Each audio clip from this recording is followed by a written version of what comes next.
Ụlọọrụ agency ala na-ahụ maka nri na ọgwụ ndị bukpo n'oyoyo NAFDAC na-ekwu na ya nwetachasịrị ọtụtụ egbe mgbọ nakwa mma na ngwa ọgwụ ndị ọzọ nke onye amaghị onye ọ bụ dokwubara n'ahịa ebe a na-ere ọgwụ bụ Ogbo ọgwụ dị na Bridgehead Onitsha.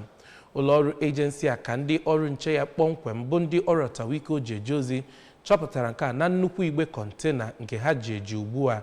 Ihe ndị jupụtara n'igbe kọntena ahụ gụnyekwaziri ọgwụ adịgboroja na ihe ndị iwu akwadoghị, dịka ndị ọrụ Tawiko nke NAFDAC na-agagharị n'ọma ahịa ebe ndị a na-ere ọgwụ iji wee jido ndị na-ere ọgwụ akwụrakwụ na nke ọjọọ ya.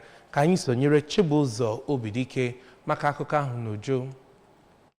Agwa ndị nta akụkọ okwu onye Director General nke NAFDAC Ọkammụta Mojisola Adeyeye kwuru na ha bịara na ya bụ ahịa n'ụbọchị Wednesday iji wee gaa n'iru na-ebupụ ngwongwo kọntena ahịa ọgwụ dị na ya. Emechaziri ha gaa ebe ọzọ n'ihi na akpọrọ ha wee bịakwa ịbịa meghachi nyocha ahụ. Ọkammụta Adeyeye kwuru na onye anọchiri anya site n'aka Dọkịta Martins Iluyomade kwuru na ndị ọrụ nchekwa ha akwụsịra ụfọdụ ndị mmadụ chọrọ ka ha were ụzọ ike wee banye n'ime ahịa ahụ bụ nke akpọchichere akpọchi ma jidekwa ndị kpara nkata. Dịka o si kọwaa, ya bụ ụlọ ọrụ NAFDAC bụ ndị bugoro ngwongwo kọntena ruru 50 nke sitere na steeti Abia nakwa Anambra buga ya ebe nwere ezi nchekwa ebe a ga-anọ nyocha ya nke ọma. Ya bụ onye isi ndị NAFDAC kwuru na akụkụ ahịa ahụ ndị ụfọdụ bụ nke a ga-emepe n'izu ụka.